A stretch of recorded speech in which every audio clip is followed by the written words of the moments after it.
blue blazes. Can't a man get a moment's peace in his own thinking spot? All right, since you're here, you might as well know this ain't your regular news. This is the adult potato. A whole bunch of tall tales about Wellington, Colorado. It's all true except for the bullshit, so don't go believing any of it. It's just for laughs, all right? Now get lost, and let me have my peace.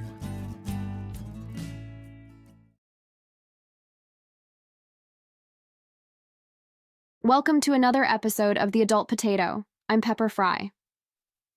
In the January 23rd Board of Trustees meeting, a topic of great concern for the community was on the agenda. Wellington residents are known for their love of the furry residents. Our Facebook feeds post pics of animals that have somehow found their way out and about.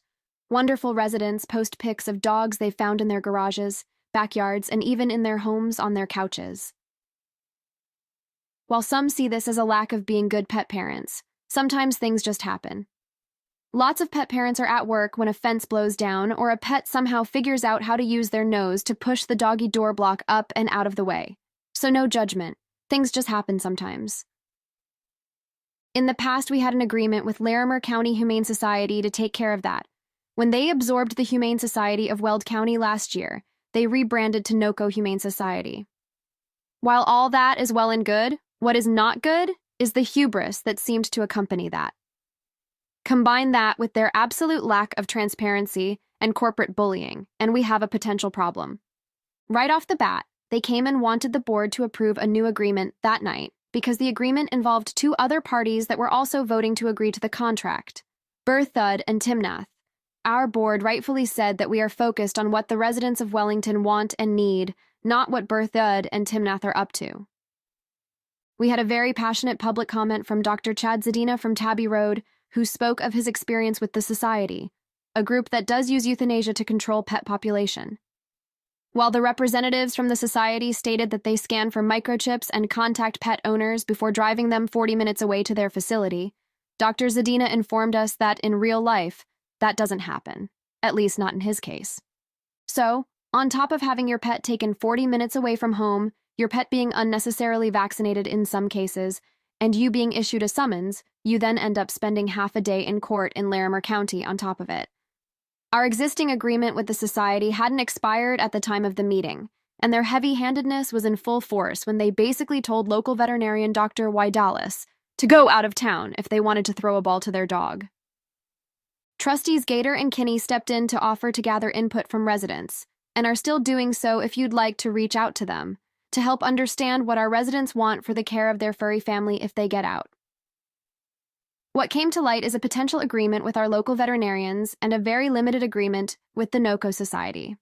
Wellington is beyond blessed with multiple amazing vets. Their kindness and love for the animals in our community is beyond what we've seen in other areas. And Dr. Zadina, among others, are talking about finding a way to step up to fill the need for part of what the Society's contract included to keep our pets safe and close to home, instead of over-vaccinated and over an hour round trip from Wellington. Here's the thing. Heavy-handed bullying and fear tactics from outside our town limits aren't received well from the board or the residents.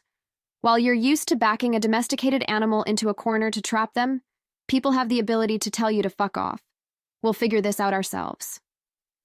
The Society seems to think they hold all the cards, but our community has a few up their sleeves.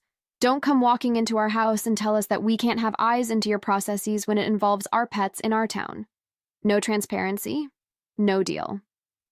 We love our pets in this town. Hell, we even dress them up in cute little outfits sometimes and feed them better than we feed our own kids.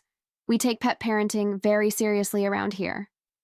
If we can create an agreement with our local vets, that would be greatly appreciated and would give us the ability to have an a la carte agreement with the Society.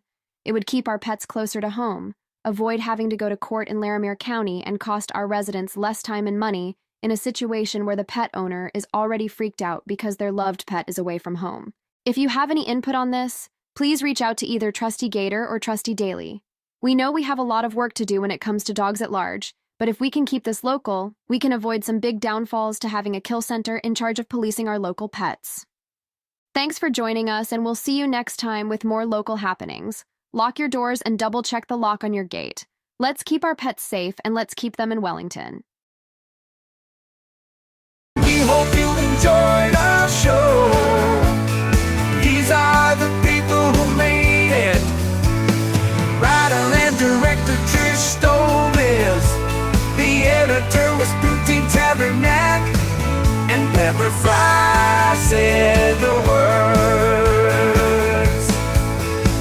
We needed some technical assets, so let's list them all. So many assets. The Unity Asset Store, that studio, Ready Player Me, 11 Labs, Chat GPT, and Suno AI. Thanks for watching.